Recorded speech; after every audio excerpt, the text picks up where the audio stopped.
हा हा हा हा हा हा टैटू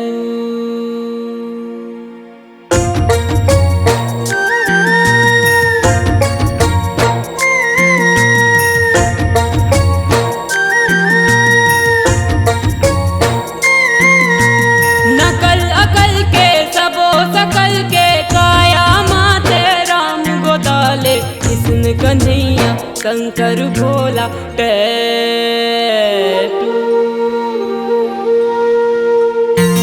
बनवाले भैया काया माते टैटू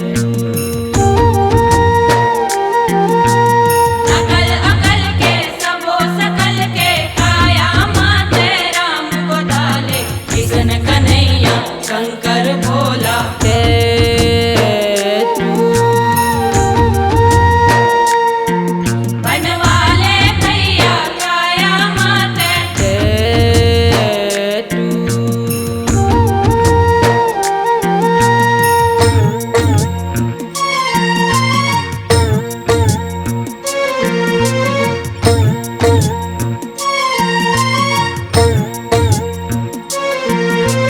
मन खे अब सब पेटू होगे गोदना हाँ अब टैटू होगे समझ समय औ युग बदलत है टैटू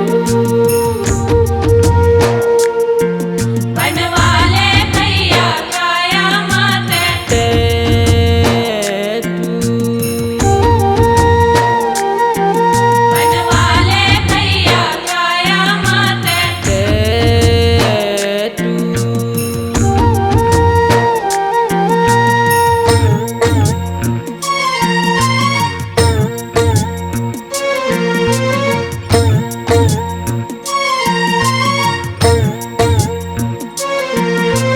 धन दौलत ना संग माझाही बने करम तोर ना बगराही तभे कहत हो मत बन अब ते फेंकू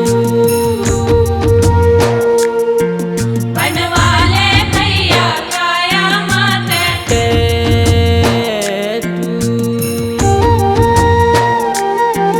बनवाले भैया काया माते टैटू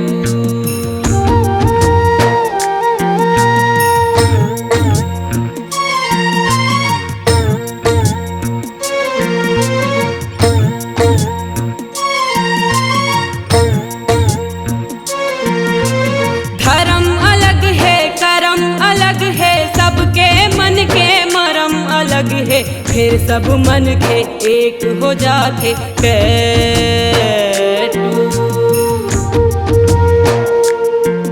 बनवाले भैया काया माते टैटू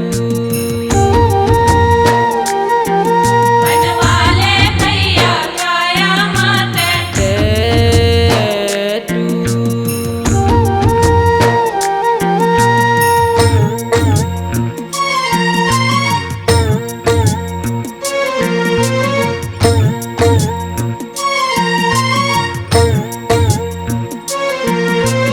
नहीं जानो गोनो धर्म भाखा पीरित है मोर गोदना के आशा तभे बना तो सब कायम टैटू